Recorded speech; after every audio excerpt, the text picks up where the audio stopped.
Welcome to the 2022 Nautilus Book Awards Author Spotlight Series. I'm your host, Christine Upchurch. Now celebrating 22 years of honoring better books for a better world, Nautilus Book Awards continues to embrace books from a wide spectrum in the publishing industry. Books which radiate hope and wisdom. Books which nurture our inner connection and inspire us to connect with others as individuals, as communities, and as planetary citizens. This is a vast conversation, one which is more crucial today than ever before. Today, we are focusing the spotlight on author Cheryl Lafferty Eckl. She has won a Nautilus Silver Award in the category of personal growth in the self-publishing and small press category for her book entitled Reflections on Being Your True Self in Any Situation. Cheryl Lafferty Eckl is the author of 15 books in multiple genres, including memoir, personal growth, inspirational poetry, and spiritual romance novels. She has had many careers. She is a former singer and actress, an executive assistant, a professional development trainer, a life coach, a workshop facilitator, and a publisher sales rep. And now she is a mystical writer and storyteller. She holds a master's certificate in transpersonal psychology. And her books have won multiple awards, including a previous Nautilus Silver Award for A Beautiful Grief, Reflections on Letting Go, and a Writer's Digest First Place Award for her memoir, A Beautiful Death, Keeping the Promise of Love. And now she's won yet another Nautilus Book Award, a Silver Award for, again, the book is entitled Reflections on Being Your True Self in Any Situation. Congratulations, Cheryl, and welcome. Thank you so much, Christine. It's an honor to win a Nautilus Award, and I'm very grateful to have a conversation with you today. And I've loved your book, and it makes me inspired to read more of your books. Clearly, you're filled with wisdom. I'm very drawn in by the title of your book, Reflections on Being Your True Self in Any Situation. And I think about being my true self and how it should be simple, and yet sometimes it's challenging. It's very challenging, which is one reason why I wrote the book. Once I started really getting into, well, what does it mean for me to be my true self? There was a lot to say and a lot to explore, and actually some stories to tell. That's what I ended up doing in this book, was including a lot of personal stories, not so much to say, this is how you do it, but to say, these are times and experiences when I've known that my true self was actually what was functioning in my life. So how do you define your true self? Well, in this case, I've actually coined a term called the wise inner counselor. And I came up with that term as a way to describe what other people call the still small voice, inner guidance, conscience, that kind of thing. I like the wise inner counselor because that actually describes to me how my true self operates in everyday life. And I think we could all use a counselor on a day-to-day basis and a moment-to-moment basis. Would you mind reading a section of your book, please? Oh, yes, I would like to, which is going to tell a little bit more about what I mean by the wise inner counselor. So this is from Reflection 3, As Close as Your Heartbeat. I have come to experience my wise inner counselor as a connecting force that weaves my spirituality and my humanity in an unfolding spiral of inspiration, insight, and compassion.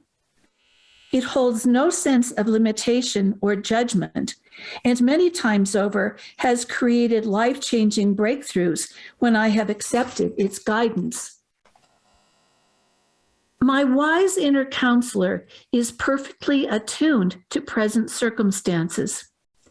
Its direction is always appropriate to the moment, whether it is prompting me, warning me, or illumining my life in everyday challenges, as well as through major transitions. While not a flatterer, it does steadfastly champion my unique reason for being. It understands my hopes, dreams, and longings. And it opens the way for me to make a difference in this world by bringing its presence to life. Seeking a new stage of development. Learning to partner with the true self can be profoundly illuminating, even exalting. That presence can also precipitate dramatic changes in our way of being. A new life goal may emerge. We may find ourselves desiring to refine our everyday consciousness so that we may turn the temporary experience of extraordinary oneness with our true self into a permanent stage of development. This is possible because the wise inner counselor is always urging us to reach higher, deeper, and wider in all matters pertaining to our well-being. When we accept the applicability of its guidance in our daily affairs, we can build a momentum of interconnection that accelerates our learning and soul growth in every aspect of life. A quality of being. Our wise inner counselor is the spirit of being behind all of our most worthy doing. It is the quality of heart that inspires us to aim for the stars at work and at home. It is that ineffable something that shines through our best efforts and ignites those sublime aha moments of creativity and innovation when a golden idea sails in, seemingly from nowhere. When life gets tough, the wise inner counselor may arrive at a miraculous ability to redeem our failures or losses, transforming our worst experiences into our most important life lessons. That's beautiful. Cheryl, could you give us an example of how your wise inner counselor has led you to something new? Well, it happens almost every day. I'll tell you how it works for me. Is all of my work has really come out of my journaling. And one of the things that I do is I try to make a lot of space in my life for being. I actually have a very busy mind, and I'm a person that likes to get things done. So I have to consciously quiet my mind, take a break, settle in, and not try to write something, not try to say, okay, wise inner counselor, I need you to show up right now. It's to create the space. And when I'm not trying, when I'm actually journaling or when I'm listening, that's really the key for me. And it has been since I was a tiny child. It took me quite a while to realize that that was actually a spiritual process, because very early in my life, I realized that if I paid attention to what that inner voice, which I now call the wise inner counselor, or the voice of love that speaks on behalf of my true self, that's really where they come from, that if I paid attention to that, life went a lot more smoothly. Whether it was the route to take to work or to school, what where not to go, something not to do. The most dramatic experience I think I had was one time when I was going to go pick up my husband at the airport. He was coming in on an evening flight. And in the afternoon, I was cleaning our apartment. And all of a sudden, I heard myself say, I have to leave right now.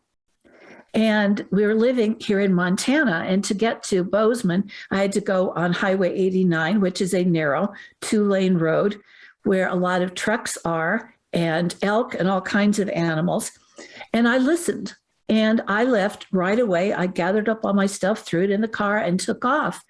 And I ended up driving my car off the road, but there were no elk. There were no trucks, and somebody came by and helped me. I woke up in the hospital, but that wise inner counselor saved my life because I heard and I listened and I obeyed. Wow. Wow.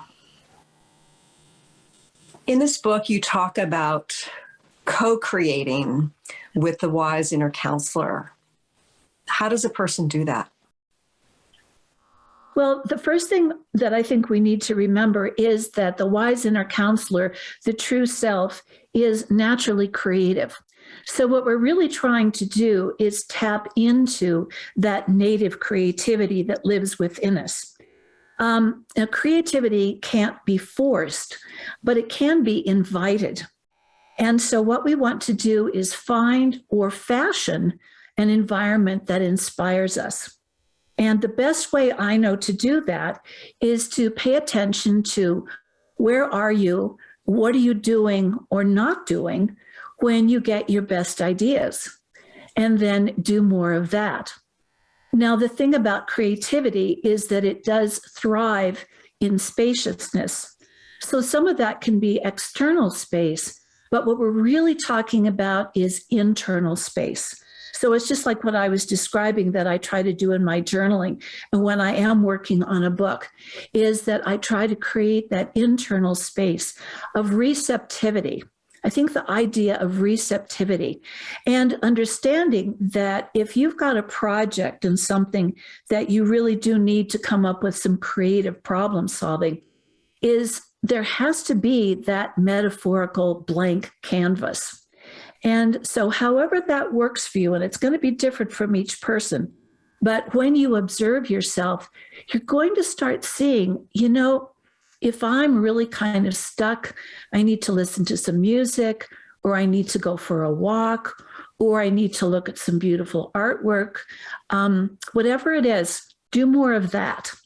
And that's going to spark that natural creativity from your true self. And through that example, you talked about trying to solve a problem or come up with an idea. So it sounds like creativity is not just important for the writer or the artist, but for anybody in their everyday lives.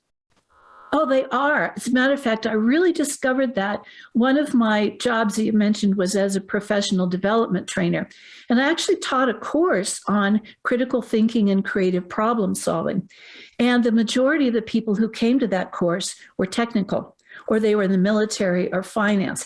So when I would ask at the beginning of the class, how many of you are creative? It's like, no hands went up, But I said, how many of you ever got a new idea? Well, all the hands went up.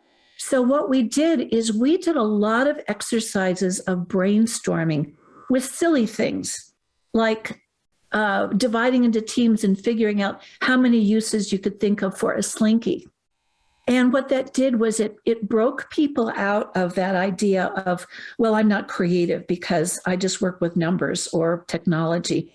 And it was exciting to see because at the end of the course, they all realized that there's a lot of analysis in creativity in coming up with a final product, but there's also a lot of creativity in thinking critically. So everybody needs it. So one of the things that I've been thinking about lately, Cheryl, is how so many of our choices and directions in life are less dependent on some of the big decisions and more dependent on those pivot points.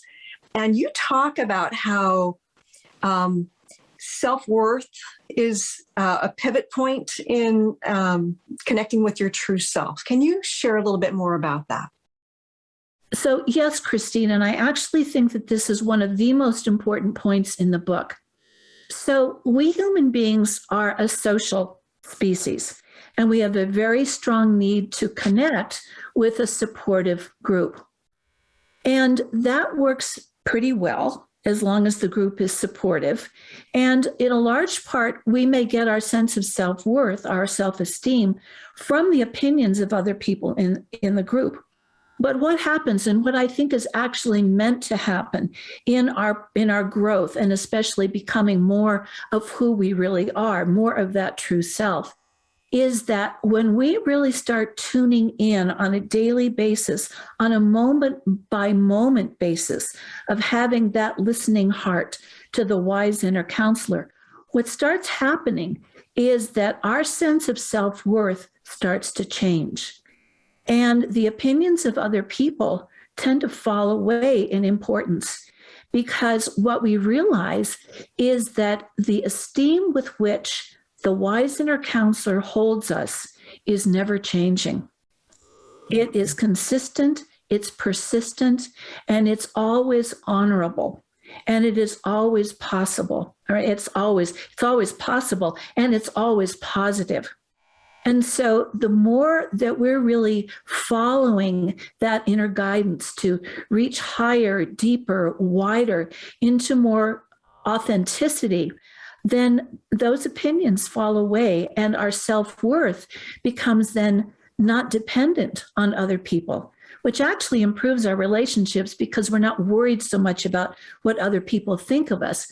Our concern is, am I in alignment? Am I operating in congruence with that wise inner counselor? That's profound. Now, Cheryl, you talk about the importance of being, creating that spaciousness. And so much of our lives are focused on doing. And yes, we can compartmentalize the being times, the meditation, the journaling. But you're talking about an integration of being and doing.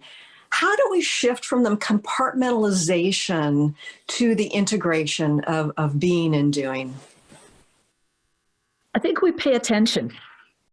Where your attention is where your consciousness goes. And if we really focus is, okay, my intention is to pay attention with all of my faculties. Now, for me, it's listening, but we have the ability to pay attention with our whole being. And so it does take practice. But when we kind of set that intention, especially like first thing in the day, is I'm really going to pay attention to what's going on right now. Because that's the other thing, is that the wise inner counselor operates in the now. It operates in the present. It's not always looking back or leaping to the future.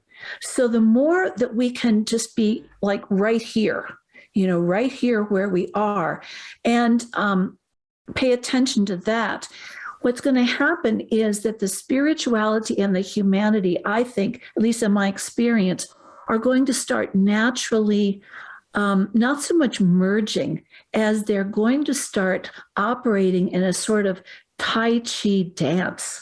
Because sometimes spirituality is more what we need, and sometimes humanity is more what we need.